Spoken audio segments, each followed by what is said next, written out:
All right, waiver wire. The number one target is Joshua Palmer. His quarterback, Justin Herbert, is playing lights out. He went 40 for 47, over 400 yards. Keenan Allen's the number one fantasy receiver. Now Palmer gets to step up into the Mike Williams role.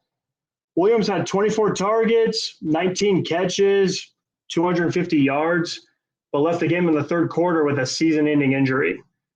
Huge reason Palmer is my number one waiver pickup is because he's already producing. He had 7 targets in that game, and last year he had over 100 targets with 770 yards. Don't be cheap with your fab money, guys. I'm going all in for Palmer. The Chargers' new offensive coordinator is a genius.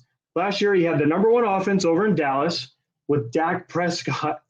Now he has a much more talented offense, and he's lighting it up in San Diego. And that's without Eckler. Wait till he comes back.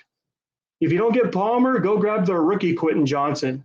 He's a special receiver they drafted to ultimately take over the Mike Williams role. And everyone's excited about Devon Achane. I actually picked him up in 3 of my leagues before the game because he was finally healthy. But now I'm going to actually trade him as soon as I can.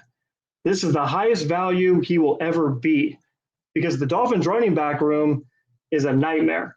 Mostert, trade him also. Achane, trade him. Jeff Wilson's coming back. Chris Brooks, even Salvon Ahmed got touches. So that's a huge backfield to be competitive against. I'm hoping to get like a James Conner for Achane. Conner's a guy that gets all the reps in the backfield, or I'm trying to get like a Ramondre Stevenson. I'll even take a Javonte Williams for Achane because Javonte's role in the offense keeps expanding every week. First week they had him on a pitch count, and he was basically the backup running back for the Broncos. Then week 2, he was splitting carries and time. And now in week 3, he's the feature back and split the receiving targets. So he's taking over that backfield. That's the kind of guy you want. If Achane is available, you can grab him, I guess, and just use him as trade bait to go get like a Zay Flowers or a Travis Etienne, or package him and go get like a Stephon Diggs. Next free agent would be Tank Dell. He's a big play guy. He had a 70-yard touchdown, and he had a 50-yarder. He's a pretty exciting rookie. And C.J. Stroud, another rookie, he looks great. He's dishing out the ball. You can even pick up C.J. Stroud.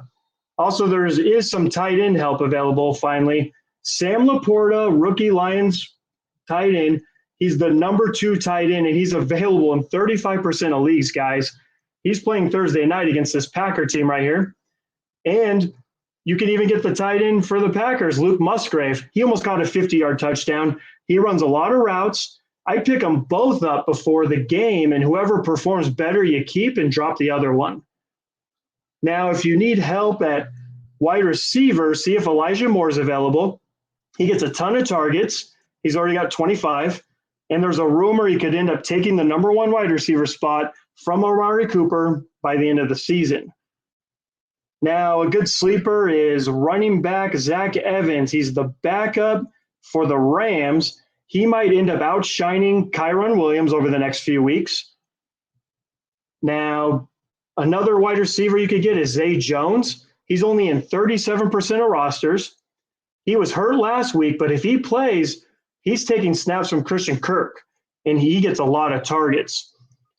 I'm still trying to find a number 1 receiver for the Chiefs.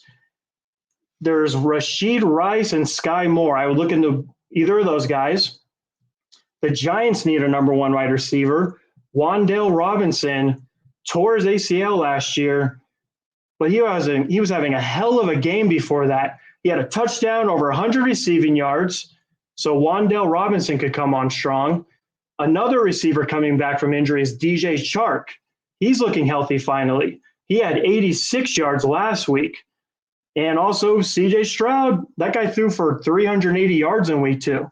So if you need quarterback help, go C.J. Stroud. Now, before I wrap this up, I want to go over Justin Fields. I've gotten a few emails asking if fantasy owners should drop Justin Fields. I wouldn't.